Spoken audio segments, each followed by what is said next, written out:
С начала времен человек искал ответы на вечные вопросы. Кто я? Зачем я здесь? В чем смысл моего существования?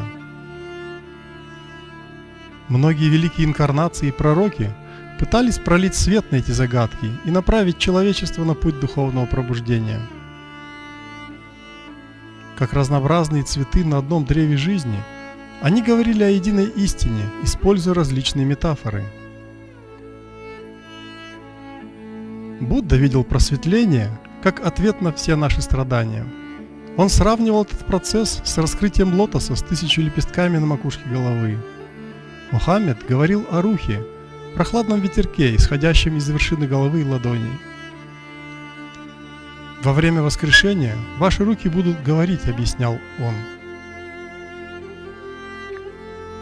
Кришна в его игривом веселье выражал необходимость йоги или союза с Божественным.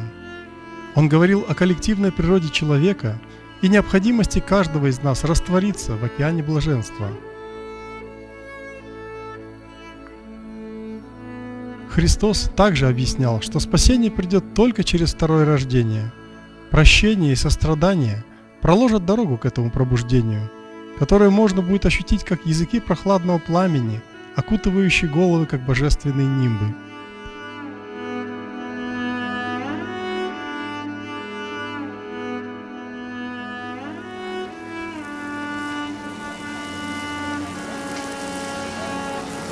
I was very lucky that I was able to meet with Shri Mataji when I was about 18 years old. And she was staying in Bombay, and she was at that time the wife of the chairman of the Shipping Corporation of India. My mother knew her, so we went over to her home, and my mother said, "Here is a special person, and you'll feel good if you meet her." There were not that many people. There were a few people in Bombay. They'd meet for meditation. In fact, when they met for meditation, Shri Mataji herself would be there, sitting in front of everybody. But it took a few years after that to fully realize the power of the vibrations.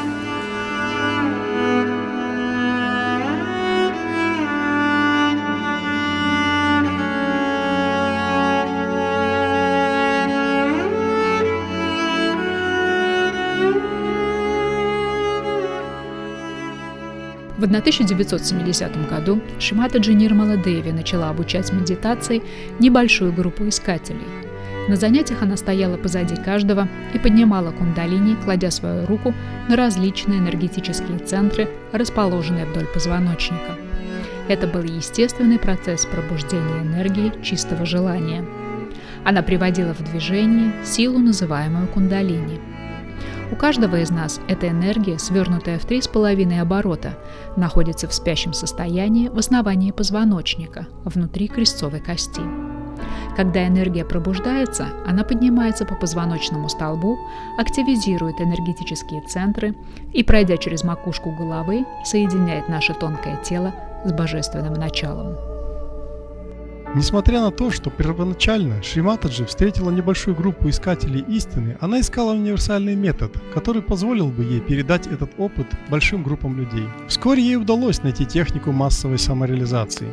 Принимая во внимание все условности и ограничения человеческой личности, метод был создан чрезвычайно простым.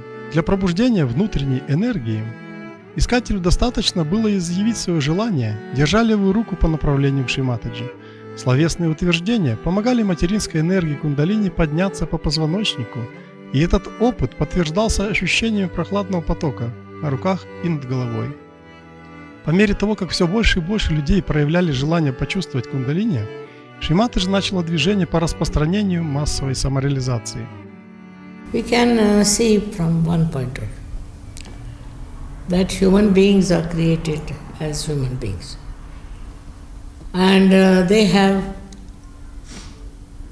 mental, emotional, all these sides. Now they are guided by their emotional side, maybe mental side, also depending on the birth and all that. So they are bound by all these things. We have within us a power, I call it as Kundalini, which is kept in the triangular bone, which is sleeping there.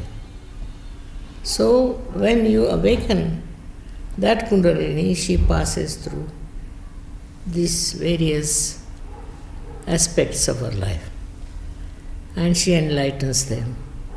Not only enlightens them, but she binds them and makes them one. That is where we become above all these things and we become ourselves. Начав в 1970 году, Шри Матаджи проводила программы массовой самореализации в 65 странах мира, начиная от России и заканчивая Австралией. В 1995 году на публичной программе в Бомбее она подняла кундалини около 100 тысячам человек. Не находя свободных мест в холле, люди сидели на улице и, не имея возможности услышать всю лекцию, просто протягивали руки и чувствовали радость.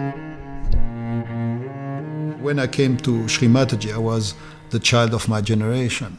And then, with this sort of very permissive lifestyle that we had, our generation, then when you come to someone like Sri Mataji, who is purity herself, and all your chakras are basically in jeopardy, all your chakras are more or less broken. And it's really hard because visibly, Sri Mataji was working on me, and then she was going and vomit in the bathroom next minute because my system was really damaged by the lifestyle, which was basically the lifestyle of a kid of my generation. And when she came and she told me what she was here for, what she had come for, what she was going to give mankind, what she was giving mankind already, then that was making the whole thing meaningful, the whole course of history. Then I was like, I don't know how you say this in English, écrasé. I was like stunned by the magnitude of it all. Because just imagine that suddenly you get a big secret. You are your own master, no doubt, but you have to be made into it. Unless and until you are connected to the means through this, unless and until you are baptized, you are not your spirit. Now the spirit resides in your heart. Nobody knows, you see. He resides in your heart. But you are not aware of it. When the Kundalini passes through these various centers and pierces through this one, then the seed of the spirit is here. If it doesn't work, we'll work it out later.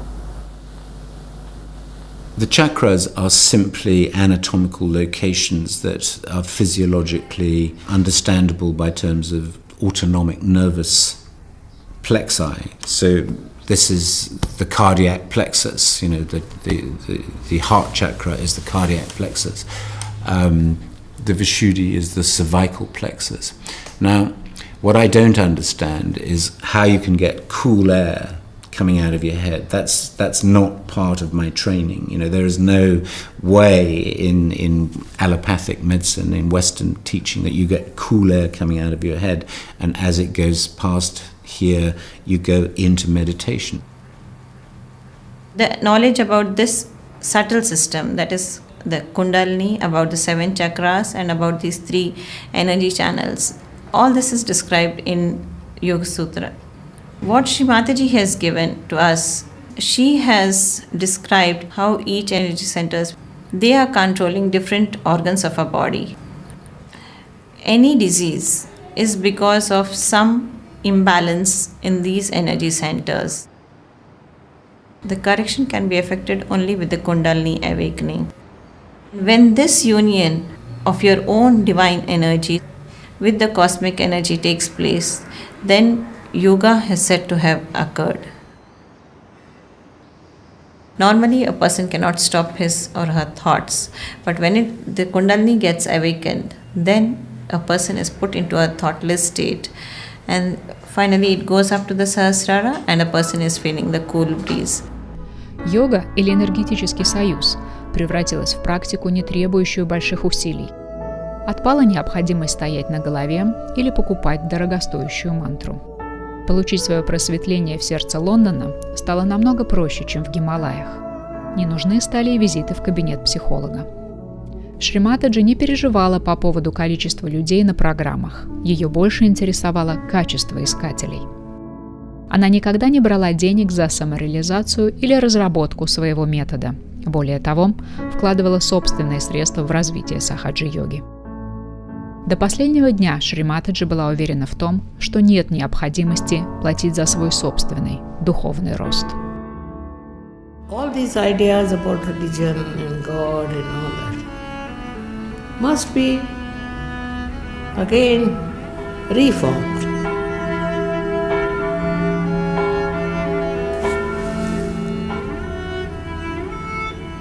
There's no need to ring the bells or anything. Bells have to be inside.